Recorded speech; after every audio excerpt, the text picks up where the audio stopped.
Saint-Denis, La Réunion, le 14 mars 1986. Dans la villa de la Ravine à Malheur. Sophie, une mère célibataire de 35 ans, vit seule avec son fils. Depuis 20 ans qu'elle habite ici, l'escalier en bois qui mène à l'étage a toujours eu 12 marches. Toujours. Mais cette nuit-là, tout va basculer. Il est 23h45. Prise d'une soif soudaine, Sophie décide de descendre à la cuisine pour un verre d'eau. Dans la pénombre, elle pose un pied sur la première marche, puis la deuxième, la troisième. Elle compte machinalement, comme chaque soir. 8, 9, 10, 11, 12. Et puis, soudain, une 13e marche. Son pied s'enfonce dans le vide. Déséquilibrée, elle tombe lourdement à genoux sur le sol froid du rez-de-chaussée, le cœur battant à tout rompre. Une 13e marche? C'est impossible. Le lendemain matin, à la lumière du jour, tout semble normal. Sophie remonte, compte et recompte frénétiquement. 1, 2, 3, 12. Seulement 12 marches.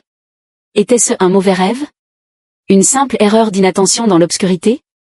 Pourtant, le soir venu, le phénomène se répète.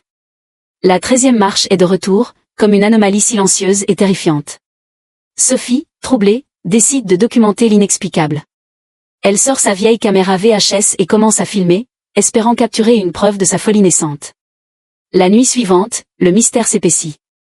Hugo, son fils de 12 ans, ne descend pas pour le dîner. Inquiète, Sophie quitte la cuisine et s'approche de l'escalier. Elle compte, le souffle court, 13 marches. Encore. Elle descend prudemment et trouve Hugo endormi sur le canapé du salon, une couverture sur lui. Elle le secoue doucement. Il ouvre les yeux, l'air perdu. Maman? Mais, comment t'es montée tout à l'heure? Sophie fronce les sourcils, confuse. Elle n'est pas montée. Le matin au réveil, une vision d'horreur l'attend. Sur le drap qui recouvrait Hugo, des empreintes de pas sales et sombres dessinent la forme d'un escalier. Paniquée, Sophie se confie à sa voisine, une vieille dame qui a vécu toute sa vie dans le quartier.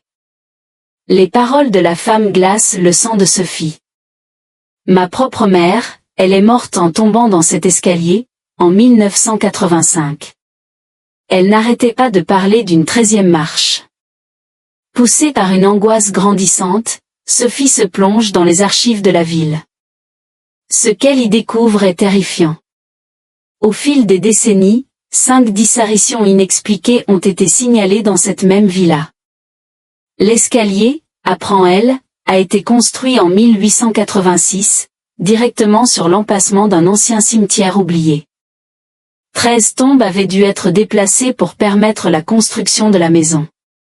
13.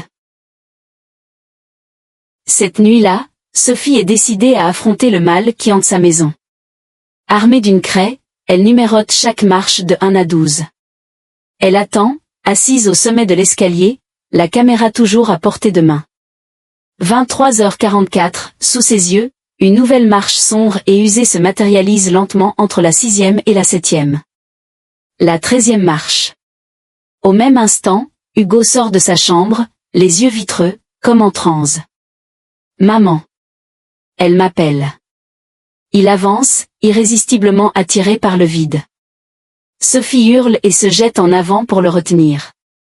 Alors qu'elle agrippe son bras, la main de son fils traverse la marche fantôme et disparaît pendant 3 longues secondes avant de réapparaître. L'horreur la paralyse, mais une résolution désespérée prend le dessus. Elle doit protéger son fils. Reste ici, ordonne-t-elle d'une voix tremblante. Elle se lève et, seule, pose le pied sur la 13e marche. Le monde bascule. Elle n'est plus dans son couloir.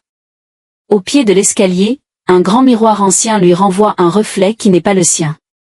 C'est le visage d'une femme décédée, une des premières propriétaires de la maison, morte en 1886. Une voix spectrale murmure, la 13e marche. C'est ton tour. Le lendemain matin, Hugo trouve le corps sans vie de sa mère au pied de l'escalier. Il compte les marches, en larmes. Il n'y en a que 12. Cette histoire est peut-être une légende, mais ce soir, avant de vous coucher, prenez le temps de compter les marches de votre propre escalier. Si vous en trouvez 13, ne descendez surtout pas. Merci d'avoir regardé. Et vous, votre escalier, il a combien de marches? Dites-le nous dans les commentaires. N'oubliez pas de vous abonner pour d'autres histoires qui vous empêcheront de dormir.